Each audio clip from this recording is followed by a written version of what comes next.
அஸ்ஸலாமு அலைக்கும். இன்றைக்கி நம்ம உணவு தட்டில் குட்டீஸ்லேருந்து பெரியவங்க வரையும் ரொம்ப விரும்பி சாப்பிட்ற இனிப்பு தீன் பலகாரம் குலாப் ஜாமுன் தான். வீட்டில் இருக்கிற எளிமையான பொருட்களை வச்சு ரொம்ப ஜூஸியாக எப்படி பண்ணலான்னு பார்த்துடலாம். இன்றைக்கி நான் கோதுமை மாவில் தான் செஞ்சுருக்கிறேன். அதுக்கு முன்னாடி நம்மளுடைய சேனலை நீங்கள் இப்போ தான் புதுசாக பார்க்குறீங்கன்னா மறக்காமல் சப்ஸ்கிரைப் பண்ணிங்க.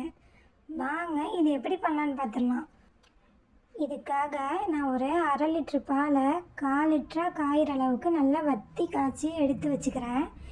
இது நல்லா ஆறட்டும்.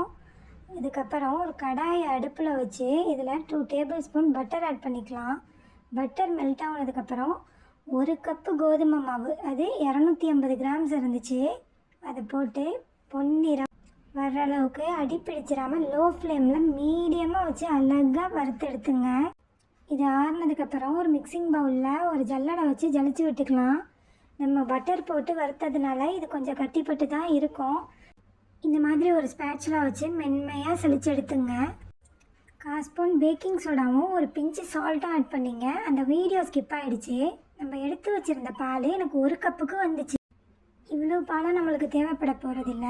நம்ம கொஞ்சம் கொஞ்சமாக இந்த பாலை உள்ளே ஆட் பண்ணி ரொம்பவுமே ஒரு மிருதுவான கையில் ஒட்டக்கூடிய தன்மையுடைய ஒரு மாவாக பிணைஞ்சு எடுத்துக்கலாம். இதோட கன்சிஸ்டன்சி ஒரு சாஃப்டான க்ளே மாதிரி இருக்கணும். அப்போ தான் குலாப் ஜாமுன் விரிசல் இல்லாமல் வரும். நான் சொன்ன மாதிரி இந்த பால் ஒரு 2 டேபிள் ஸ்பூன் போல் மிச்சம் பட்டுடுச்சு. இந்த மாவை நல்லா இப்படி உருட்டி ஒரு ஏர்டைட்டாக ஒரு 15 மினிட்ஸ் ஊற விட்டுக்கலாம். இந்த கேப்பில் நம்ம சுகர் சிரப் ரெடி பண்ணிட்டு வந்துடலாம். 2 கப் சீனிக்கு 2 கப் தண்ணி வீதம் ஊற்றி ஒரு ஸ்டிக்கினஸ் பிசுபிசுப்பு தன்மையாக வர்ற அளவுக்கு தான். இதுக்கு கம்பி பதம்லாம் எதுவும் தேவையில்லை. இதில் இப்போ கொஞ்சம் நம்ம ஏலக்காய் தூளும் ஆட் பண்ணிக்கிறோம் வாசனைக்காக. இது ஒரு 10 நிமிஷம் கொதிச்சா போதுமானது. ரொம்ப ஸ்டிக்கியாக, அதாவது ரொம்ப முருகலாக இல்லாமல் கொஞ்சம் கொடப்பான கன்சிஸ்டன்சிலே இருக்கட்டும். சுகர் சிரப் ரெடி ஆகிடுச்சு. நம்ம ஸ்டவ் ஆஃப் பண்ணி வச்சுட்டு மாவை செக் பண்ணிக்கலாம். சோடாப்பு போட்டதுனால நம்மளுக்கு இன்னும் நல்லா சாஃப்டாக இருக்கும். இதை கையில் எடுத்து இப்படி நல்லா உருட்டினீங்கன்னா ஒரு கிராக்ஸ் இல்லாமல் வரணும். அதுதான் சரியான பதம். நான் இப்போ காட்டுறேன் பாருங்கள். ஒரு பால் மாதிரி உருட்டி நடுவில் ப்ரெஸ் பண்ணிங்கன்னா இந்த விரிசல்கள் இல்லாமல் வருது, பார்த்திங்களா? சாஃப்டாக இருக்குது. இது ஒரு சரியான பதம். இந்த அளவுக்கு எல்லா பால்ஸையும் உருட்டி எடுத்துங்க.